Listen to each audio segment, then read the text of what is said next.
Bonjour et bienvenue sur ma chaîne. Aujourd'hui, petite vidéo basée sur l'électronique. Parce que pour deux raisons. Parce que je suis en train de préparer un certificat de radioamateur. Le but de préparer un certificat de radioamateur, c'est de pouvoir communiquer n'importe quand, même si les réseaux publics télécom, si plus personne n'a le téléphone, avec le certificat de radioamateur, on pourra toujours communiquer partout lieu et partout temps et quelles que soient les distances. Voilà, donc c'est ma finalité en tant que survivaliste. La télécommunication. Pour la télécommunication et le certificat de radioamateur, le truc c'est que l'examen est basé en deux parties. La partie réglementation internationale et la partie technique qui est la connaissance de l'électronique. Alors l'électronique en question, théorie ça va, mais il faut pour moi que je pratique un peu, voilà, que je fasse des branchements. Donc c'est le but de ma vidéo. J'ai fait 2 achats sur internet et je vais vous montrer rapidement ce que j'ai fait et pourquoi, enfin ce que j'ai acheté et pourquoi je l'ai acheté. Là la vidéo va être rapide parce que ça fait 7 fois que je la recommence. Je suis un peu fatigué et rien qui fonctionne normalement. Donc mon premier achat est alors j'ai acheté des composants électroniques. D'entrée je vais faire de la pub pour le site. Je l'ai acheté, c'est un site français, très sérieux, très bien emballé, envoyé rapidement, pas de frais de port, rien. Et le site s'appelle Max Import. Si un jour vous voulez acheter des composants électroniques en France, un site sérieux, Max Import. Voilà, la première fois et que je commande chez eux, je pense que je ferai de nouvelles commandes. Donc voilà, pour mettre électronique, j'étais obligé d'acheter divers composants de base, hein, des résistants. J'ai acheté des condensateurs, des micro-boutons poussoirs, des diodes, des buzzers, des transistors, des petites lumières, des LED. Voilà, ça c'est mon premier achat. Alors pour m'aider dans les composants, il faut, pour moi, il me faut des testeurs. Parce que bon, ça se peut que le composant, je connaisse pas, voilà, je sais pas ce qui est marqué dessus, je vois pas. Avec cet appareil là vous pouvez le contrôler. Donc c'est la deuxième partie de ma vidéo. C'est un petit testeur qui s'appelle le GM328A et avec ce testeur vous mettez votre composant et il vous donne toutes les infos qui vont bien. Voilà, pour ça là ici il faut mettre un, là je l'ai allumé, hein, il se teste, il marque rien, voilà. Et ici on met le composant. Alors là j'ai une photorésistance, hein. C'est un composant électronique. Au fait, plus vous lui donnez vous le coupez de la lumière et plus il bloque le signal électrique. Au fait, c'est un peu un genre de capteur de lumière. Voilà, donc là je vais faire un petit test. Je vais le tester, je vais voir ce qu'il y a à me dire.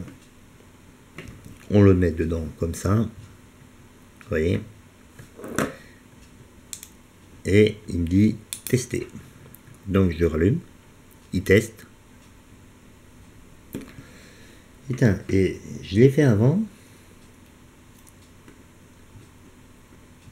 Et je l'ai fait avant, ça fonctionnait.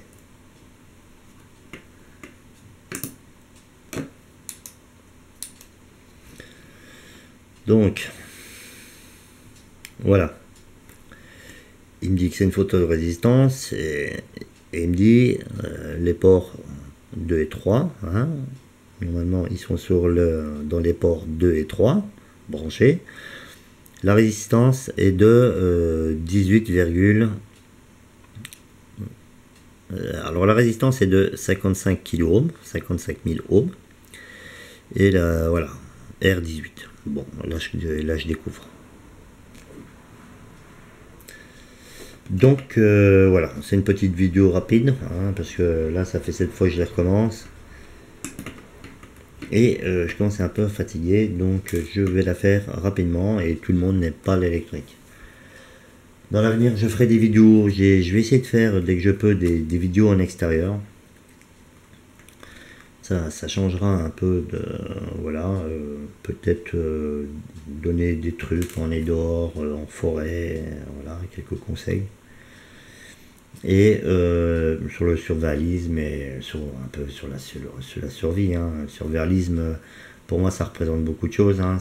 Voilà, c'est l'autosuffisance alimentaire, c'est l'autosuffisance électrique, l'autosuffisance télécom. Voilà, pour moi, c'est ça être survivaliste. C'est essayer de prévoir ce qui peut arriver, voilà, une inondation, une catastrophe, un truc comme ça, et d'éviter d'être pris d'être pris de court. Voilà, ça évitera pas les catastrophes, ça évitera pas les conneries. Mais voilà, c'est ma démarche de survivalisme. C'est voilà, c'est la trousse de secours, c'est des gants pour se déplacer, pour faire ci, pour faire là. Voilà, ça c'est ma démarche de ma chaîne aussi. Voilà. Mais je ferai des vidéos, j'essaierai de faire des vidéos à l'extérieur. Petit message au survivaliste du 65 qui m'a envoyé un message et m'a demandé conseil sur un sac à dos urbain relativement discret pour peut-être éviter plus facilement les contrôles. Je lui ai dit que j'allais me renseigner. Là j'ai un boulot qui me prend du temps et je me renseignerai. Je vais regarder ce que j'ai un peu en tête et j'essaierai de donner mon avis par rapport à un sac. À savoir le survivaliste, je connais pas ton prénom en plus, le survivaliste du 65, à savoir que tu es un sac avec un Mickey dessus ou un sac 5 pour 11, tu te feras contrôler. Ça, je pense. À m'arriver un moment, tu te feras contrôler. Mais bon, tu te feras peut-être moins vite contrôler avec un sac avec Mickey dessus qu'avec avec un 5 pour 11 de paracorde et des fire steel accrochés à l'extérieur. Voilà. Mais je regarderai un sac qui est pas trop mal, pas trop cher aussi. Comme tu m'as dit que tu as un budget de 50 €. Voilà. Petit message aux survivalistes du 65 et petit message à tous les nouveaux abonnés de ma chaîne. Encore merci. Et n'hésitez pas à faire connaître ma chaîne, ça serait bien. Bon allez, je fais pas la vidéo trop longue, je suis fatigué et au plaisir sur ma chaîne, sur des vidéos un peu plus intéressantes. Allez, ciao, faites attention à vous.